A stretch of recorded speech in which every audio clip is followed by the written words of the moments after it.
Donc effectivement, on a 70 ans, vous faites bien de le dire, on fête cette année nos 70 ans. On est donc une vieille dame, mais une vieille dame qui court très vite, qui a cassé un record de chiffre d'affaires depuis un an, à plus de 2 milliards de dirhams de chiffre d'affaires. On est plus de 1350 personnes au Maroc qui se répartissent sur 4 sites principaux. Donc une papeterie sur Kénitra et 3 caisseries, Tanger, Casa et Agadir. Tanger étant notre nouveau petit bébé de la vieille dame, puisque nous avons acquis Tanger en 2017. Mais effectivement, dans le cadre des 70 ans, on a démarré très modestement en 1949 avec l'apparition d'un groupe français à l'époque qui a démarré avec une caisserie qui est certainement la première caisserie en Afrique, en tous les cas la première caisserie au Maroc.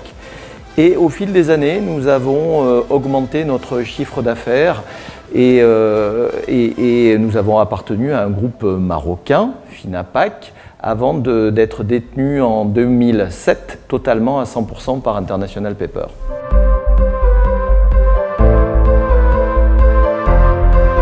Déjà, International Paper, son souhait le plus fort, c'est de suivre la croissance organique marocaine ou le PIB marocain, qui est d'environ 3%.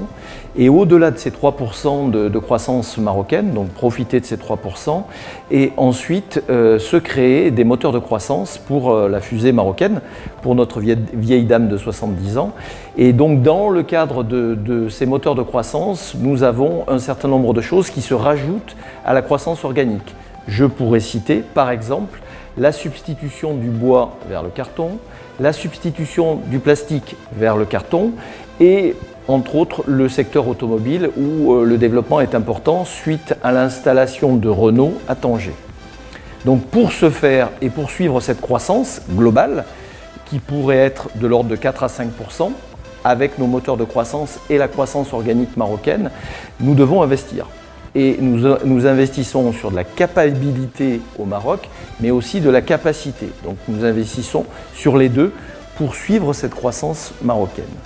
Et effectivement, ces investissements sont à la hauteur de 100 millions de dirhams par an, en moyenne.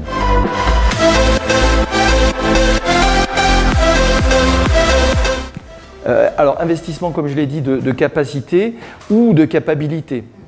Capacité parce qu'il faut suivre la croissance marocaine pour conserver à minima notre part de marché au Maroc, mais aussi apporter quelque chose au Maroc.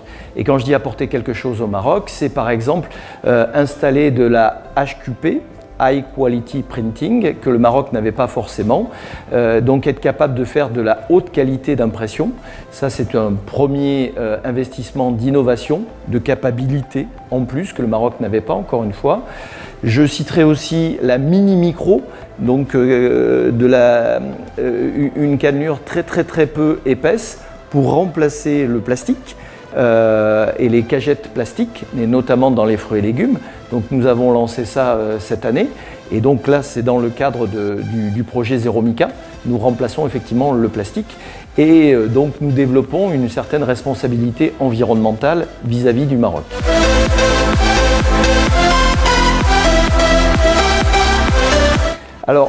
Alors, même si on n'est pas préparé, j'allais dire qu'on va être obligé à aller vers cette grande tendance. Pourquoi ? Parce que les clients du Maroc, grosso modo, et ceux qu'on livre indirectement, sont par exemple notamment en Europe. Et les Européens vont effectivement demander de plus en plus de développement durable. De ce fait, ils vont demander de moins en moins de plastique et de plus en plus de carton ondulé.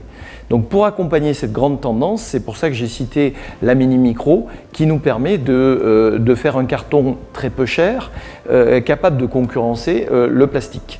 Et ainsi se donner une image environnementale pour nos clients comme pour le Maroc. Alors il y a deux façons de voir ce changement de réglementation. Il y a le premier dont on a beaucoup parlé qui est le remplacement des sacs plastiques par des sacs papier. Mais pour ce faire, il faut une papeterie. Nous avons une papeterie mais qui n'est pas capable de faire des bas grammages, donc ce n'est pas l'option que nous avons choisie. Nous avons choisi une autre option qui est de remplacer le plastique dur et notamment ce qu'on appelle les barquettes fruits et légumes notamment, mais ça existe dans d'autres domaines, comme dans le domaine des viennoiseries par exemple. On commence par le domaine des fruits et légumes qu'on connaît bien et où on a des bons points d'ancrage. pour démarrer ce nouveau marché. Et donc on a démarré la Mini Micro pour faire des emballages en carton et pas des sacs en papier. Donc voilà, donc nous on a suivi cette approche-là et cette option-là et on est complètement dans la logique par contre du zéro mica, mais pas sur la partie sac plastique, mais sur la partie emballage plastique. Donc c'est un peu différent.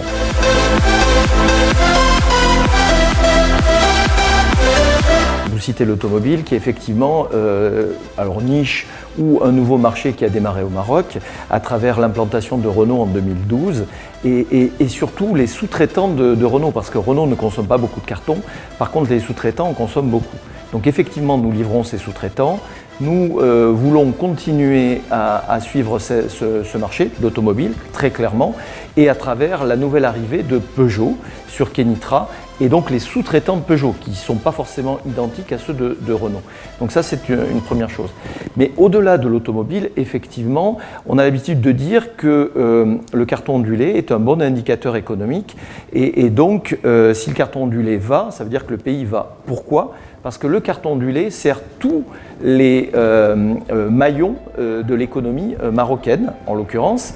Et donc, nous servons l'agroalimentaire, bien entendu, mais dans l'agroalimentaire, on peut citer les grands noms des huiles, les grands noms du sucre, les grands noms de tout ce qui tourne autour de l'agroalimentaire, dont le thé, dont le chocolat, etc.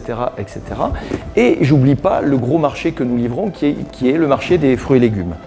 Marché des fruits et légumes où nous nous retrouvons leaders aujourd'hui en matière d'emballage, tous matériaux confondus au-delà du carton ondulé.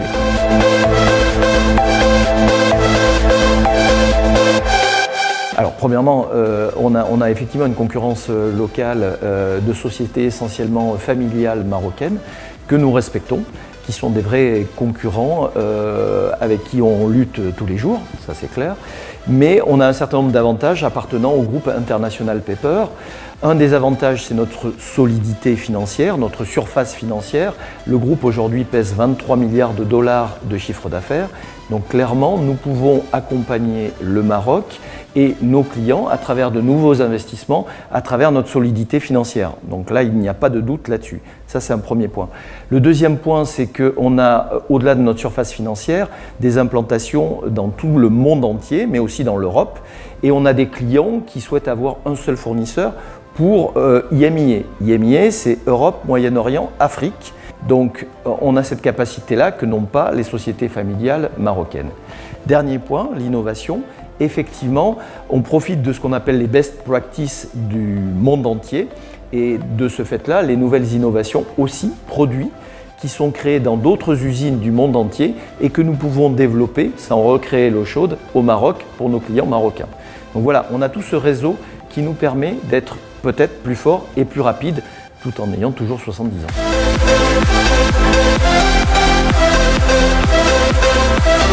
Alors on va être très positif, on a peu de freins et beaucoup d'accélérateurs au Maroc. Donc comme je l'ai dit, on souhaite profiter de la croissance marocaine et on ne voit pas dans les années futures pourquoi elle s'arrêterait. Donc ça c'est déjà un premier point. Même si le premier client du Maroc c'est l'Europe, et donc quand l'Europe tousse ou va un peu moins bien, effectivement le Maroc aussi ralentit sa croissance. Mais au-delà de ça, réellement le Maroc c'est un hub pour l'Afrique. Donc à partir du Maroc, on souhaite se développer, et notamment en Afrique de l'Ouest, profiter de la croissance marocaine et se développer en Afrique de l'Ouest à partir du Maroc. Si on doit citer un frein pour être un tout petit peu plus négatif, parce que j'ai été très très positif et je vais continuer à l'être, un des points négatifs du Maroc, c'est les délais de paiement. Les délais de paiement que je caractériserais comme étant la maladie du Maroc, voire le cancer du Maroc, parce que on a des délais de paiement à rallonge et ça c'est pas acceptable pour notre société comme pour nos concurrents, comme pour le reste du Maroc et pour faciliter le développement du Maroc et de notre société en l'occurrence au Maroc.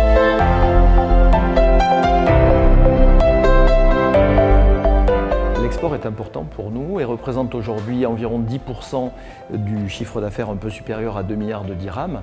Donc c'est effectivement important. On ne fait pas de l'export vers l'Europe parce qu'on a déjà des sociétés en Europe, donc on ne va pas concurrencer nos propres sociétés.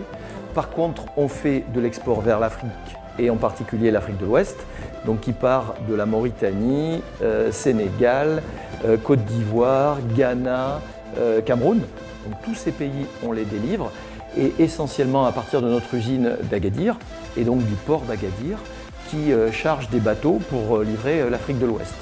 Donc voilà. Et avec ce développement, clairement, peut-être qu'un jour, International Paper décidera de s'installer aussi en Afrique de l'Ouest avec des implantations et des sites en Afrique de l'Ouest. Et tout ceci à partir d'un point de départ qui sera et qui est le Maroc. Ces clients-là sont déjà installés dans ces pays de l'Afrique de l'Ouest et ne demandent qu'une seule chose, c'est que nous nous installions nous aussi en Afrique de l'Ouest, clairement. On a d'autres clients qui peuvent être franco-français que nous livrons aussi en Afrique de l'Ouest, qui sont implantés au Maroc et qui demandent à ce qu'on les suive aussi en Afrique de l'Ouest, parce que nous avons une certaine image de qualité, de service. Pour avoir vécu 70 ans, si on a vécu 70 ans, ce n'est pas un hasard, c'est qu'on a un certain nombre de qualités, certes quelques défauts ou faiblesses, mais on a aussi beaucoup de qualités. Et donc ces qualités, ces clients-là souhaitent s'en servir pour leur développement et leur accompagnement en Afrique de l'Ouest.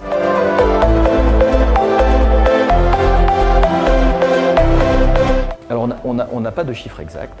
On a une idée sur la question, mais je garderai cette idée pour moi-même, parce qu'on n'a pas de statistiques qui nous disent combien nos concurrents marocains produisent. Et alors, je pourrais certainement rechercher les statistiques de l'importation, parce que notamment importation qui vient d'Espagne en carton ondulé et qui est existante et qui effectivement nous combat farouchement. Mais ce que je peux juste dire, c'est qu'on est numéro 1 au Maroc et qu'on est leader en matière de carton ondulé, et ce depuis de très très nombreuses années au Maroc. Et cette place de leader, on va la défendre farouchement, c'est clair, pour les années à venir.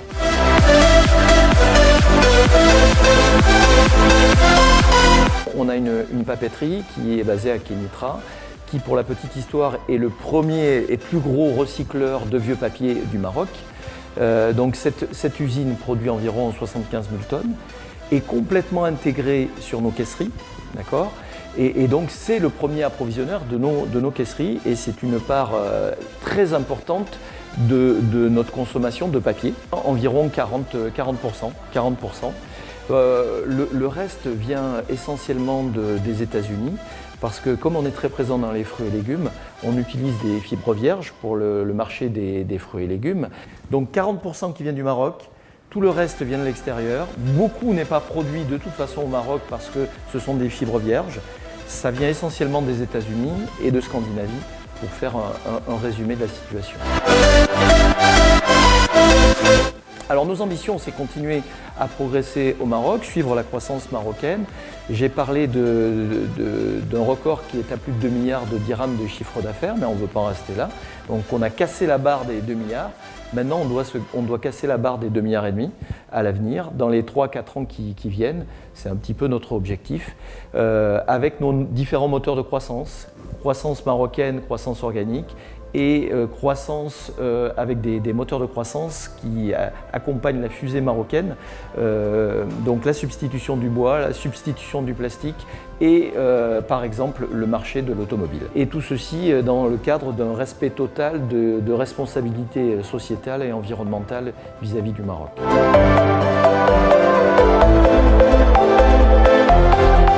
On vient de démarrer un nouveau site que nous avons racheté en 2017 à un compétiteur qui était sur le marché, donc à Tanger.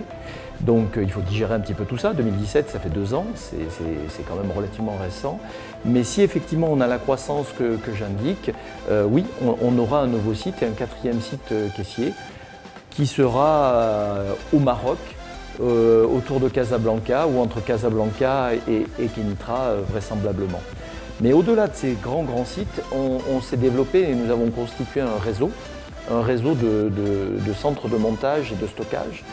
Et nous souhaitons, dans les 2 ans qui viennent, avoir un centre de montage et de stockage sur Darla, complètement dans le sud du Maroc, pour accompagner nos clients et avoir un meilleur service, y compris dans cette zone-là, dans la région de Beni Mellal, dans la région de Meknes, et bien sûr dans les régions où on retrouve des fruits et légumes comme Berkane, comme Larache, et bien sûr la grande région aux fruits et légumes d'Agadir.